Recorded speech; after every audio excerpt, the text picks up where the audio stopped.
After numerous tips, it was ultimately the father of the suspect, 22-year-old Tyler Robinson, that led authorities to his arrest. Now, they also spoke to family members of Robinson who just said that their relative had become more political in recent years and had criticized Kirk. Despite this, we still know that the motive remains unclear. Good morning, ladies and gentlemen.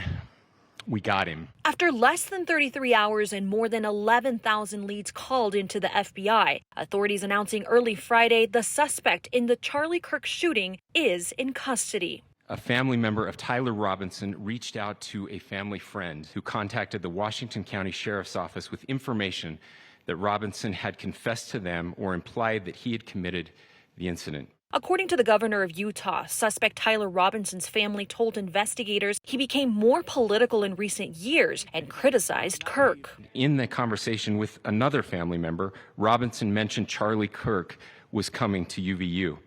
They talked about why they didn't like him and the viewpoints that he had.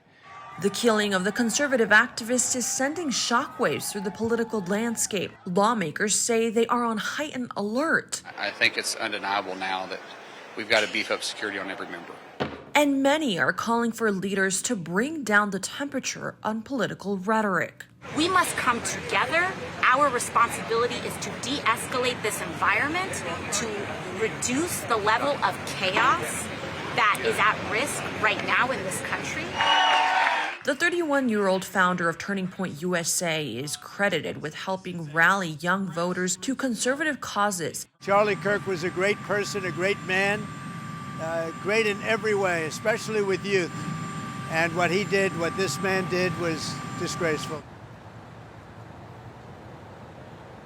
Now, Utah's Governor Spencer Cox says that only one person was responsible for Kirk's murder. And he also said that more details about this case would be revealed in upcoming charging documents expected to be filed by early next week.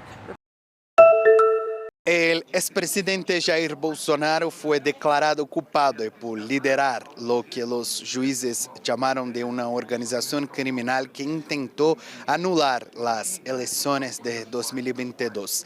La decisión se conoció este jueves cuando la ministra Carmen Lúcia dio el voto decisivo. Ella se unió a ministro Alexandre de Moraes y Flávio Dino, formando mayoría en la Corte Suprema. Solo un magistrado, Luis Fux, votó por la abolición. Bolsonaro fue condenado por delitos graves, intento de golpe de Estado, abolición violenta de orden democrático, daños al patrimonio público y organización de actos de violencia contra las instituciones de Brasil. El exmandatario, que cumple arresto domiciliario, nega todas las acusaciones. Su defensa anunció que apelará. Esta es la primera vez que un expresidente brasileño es condenado por atentar contra la democracia.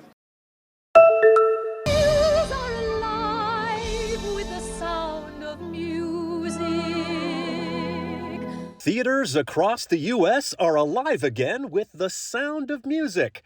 A restored and remastered 60th anniversary version is now in cinemas. Audiences must still consider it one of their favorite things. The classic musical's theatrical run was extended through next Wednesday due to popular demand.